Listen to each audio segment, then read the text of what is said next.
दमांची ही कथा जराशी आपल्याला गंभीर स्वरूपाची आहे. नायक तात्या, त्याची बायको, मोठा मुलगा प्रभ्या, हा अगदी लहान मुलगा, असा त्यांचा संसार. तात्या कोर्टात कामाला, जेमतेम पगार, घरसंसार चालवणे त्यांना जरा जडच. मोठ्या मुलाची शाळेची फी आणि त्याला सहलीला जायला तात्या पैसे देऊच शकत नाही. फडणीस भाऊसाहेबाचे वडील मरण पावतात. या मरणाच्या कामात सर्व व्यवस्था तात्या बघतात. दुसऱ्यासाठी धावून जाणारे मात्र आपल्या मुलाची इच्छा पूर्ण करू शकत नाहीत, असं यामध्ये मांडलेलं आहे. कोर्ट सुटलेलं. स्वतःचे दुःख विसरून इतराच्या दुःखामध्ये, आता ही विरंगुळा नावाची कथा कशी आहे की गंभीर विषयात घालणारी. तात्या या माणसाची यामध्ये व्यथा प्रकट, मरण किंवा अंत्ययात्रा हा कथेचा मुख्य विषय. या कथेत लेखकाचं निरीक्षण आणि बारकावे थक्क करून टाकतात माणसाला की स्वतःचं दुःख विसरून इतराच्या दुःखात सहभागी होणारे तात्या मृत्यूच्या वातावरणात 4 लोकांना काही क्षण हसवतात, त्यांचे दृढ निर्माण करतात. कोर्ट सुटतं, तात्या घरी येतात. छत्रीच्या छिद्रात त्याचा अंगठा अडकतो. दारिद्र्य नेहमीपर्यंत त्यांना ठेच लागते. आत येऊन ते खुर्चीवर बसून टेबलावर डोके टेकवतात. स्टोव्ह घरातला मधून भांडी वाजणं, मुलांचं रडणं, बायकोची खेक असणे, सर्व सूर त्यांच्या रोजचेच ओळखीचे होते. तो विशिष्ट आवाज आला की संध्याकाळचे 6-6:30 वाजले आहेत हे त्यांना कळायचं. थोड्या वेळ बायको चहा करून घेऊन येईल, कटकटी सांगेल, नारायण पैसे मागेल, आपण त्याची खोटी समज करू, अगदी ठरलेलं. 5-10 मिनिटात त्याच्या बायकोने चहा तात्याने घेतला. त्यांना बरे वाटून त्यांना मुलगा लाडू पाहिजे म्हणून रडत मग त्यांनी नारायणची चौकशी कोळशे संपल्याचे बायकोने सांगितले. तात्याने निमूटपणे मान हलवली. बायको निघून गेल्यावर नारायण पळत पळत टेबलजवळ आला. त्याला बोलायची होती पण धाप लागली होती. शेवटी धापा कमी झाली होती. तात्याला शाळेची ट्रिप जात असल्याचे सांगितले. त्याला ट्रिपला जायचं होतं. त्याने 3 रुपये तात्याने मागितले. नुसती मान डोलावली. तात्या नेहमी करतात असे त्याला वाटले. पैसे देऊ असे तात्याने म्हटले. त्याची समजूत काढली तेव्हा तो खेळायला पळाला.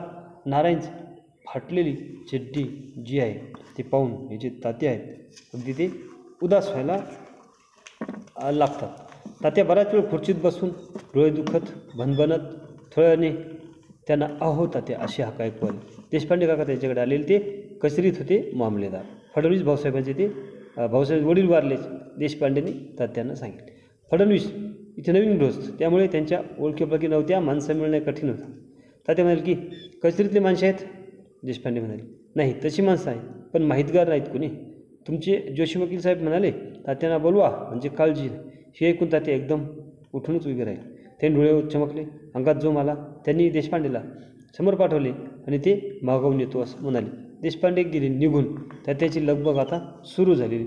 त्यांनी हातपाय धुवून जेवण केले. देशपांडेंना निरोप दिला. परत यायला 12-12:30 वाजते. पाणी तपून ठेवा असे ते बायकोला म्हणाले. तात्या फडणीसाकडे पोहोचले तेव्हा बहुतेक मुले तिथं जमा होऊन बसलेली. घरात आतून एक आवाज रडण्याचा हळूहळू शांत होत पुन्हा हुंदकी येत होते. फडणीसाकडे रावसाहेब आले होते. जोशी वगैरे त्यांच्याशी बोलत उभे होते.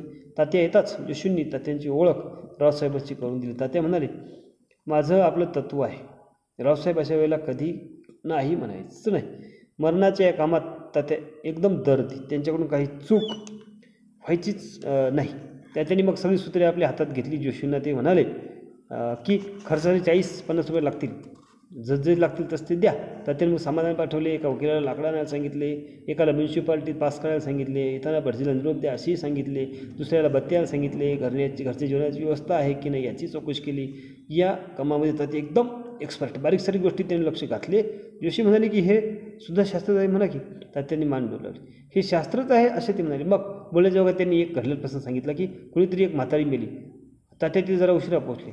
सगळ्यांनी बांधून बिंदून उचलले. वाटेतच सुचल्या तुटायला लागल्या. म्हातारीचं मुंडकं झालायला लागलं.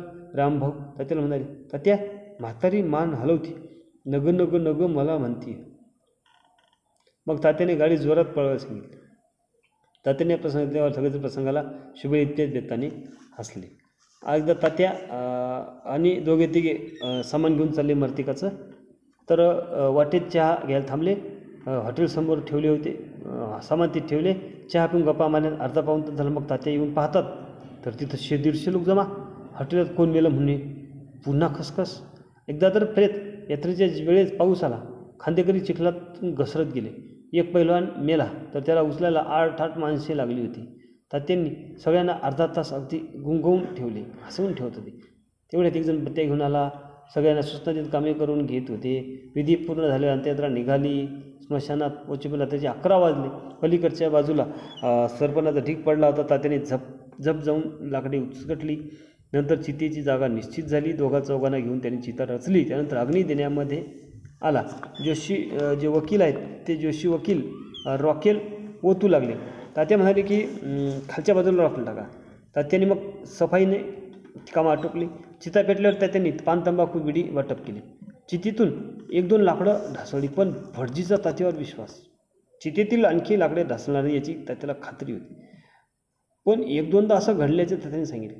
एका गृहस्थाची चिता रचली गेली, पण ती ढासळली. लाकडं एका बाजूला तर मुर्दा एका बाजूला झाला होता. एका म्हातारीची चिता पेटवली गेली. डोक्यावरची लाकडं ढासळली. मुंडकं खाली, तंगड्या वर झाल्या होत्या. सगळे घाबरले. तात्यांच्या गोष्टी ऐकून सगळेजण हसले. तर रावसाहेब देखील हसले. मंडळी आता निघायला उत्सुक, पण तात्यांनी त्यांना 5 मिनिटे थांबवले. काही वेळाने चितेतून फार दिशी मोठा आवाज. निघायला हरकत नाही तात्या म्हणाले. राखणदाराला 4-8 दाणे देऊन तात्यांनी त्याला लक्ष द्यायला सांगितले. सगळी मंडळी निघाली. रावसाहेब टांग्यातून निघून गेले. तात्यांना ते फडणीसांशी उपचाराचे 4 शब्द बोलले. तात्या आणि देशपांडेचे घर एकाच दिशेने. ते दोघेही घराकडे निघाले. देशपांडे तात्यांचे कौतुकच केले. आणि तात्या होते म्हणून सगळं सटपट झालं, नाहीतर उजाडलंच असतं. चालता चालता रस्ता फुटला असता. तात्याचे रोप घेऊन देशपांडे आपल्या घराकडे निघाले. तात्याही झपाझप घराकडे निघाले. तात्या घरी पोचले तेव्हा 1 वाजून गेला होता. घरात केव्हाची निजानीच झालेली. चिमणीच्या अंधुक उजेडात तात्याची बायको त्यांची अशी वाट जी पाहत बसली. तात्या गुणगुणतच घरामध्ये आले आणि सवयीप्रमाणे सतरंजीला ते ठेचकाळले. तिकडे लक्ष न देता त्यांनी खुर्ची सरकली. खुर्चीत मांडी ठोकून ते बायकोकडे पाहू लागले. त्या मनाने लवकर आलात अशी त्यांची बायको त्यांना म्हणाली. तात्याने तिला सगळ्या गोष्टीचे वर्णन ऐकवले. मग त्यांना आंघोळीची आठवण झाली, पण कोळशेच संपले. पाणी तापवण्याच्या बायकोला शक्यच झाले नाही. रॉकेलही संपले. हे ऐकून तात्या एकदम गप्प झाले. काहीतरी हरवल्यासारखे वाटत होते. नारायण झोपलेला होता. तात्याची वाट पाहत होता. त्याला तात्याकडून ट्रिप करता पैसे घ्यायचे होते. वाट पाहून तो कंटाळून गेला, तरी झोपला नव्हता. शेवटी त्याच्या आईने त्याला मारले. रडत रडत तो झोपी गेला. हे ऐकून तात्याच्या पायातले बळच गेले.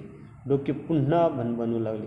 डोळे निस्तेज व जड झाले. आणि मग तात्या टेबलावर डोके ठेवून कितीतरी वेळ पडून राहिले. अशा प्रकारची दमाम्य रद्दारांची विरंगुळा ही गंभीर स्वरूपाची कथा आहे. आणि ही वाचताना वाचकांचे डोळे नकळत ओले झाल्याशिवाय राहणारच नाही.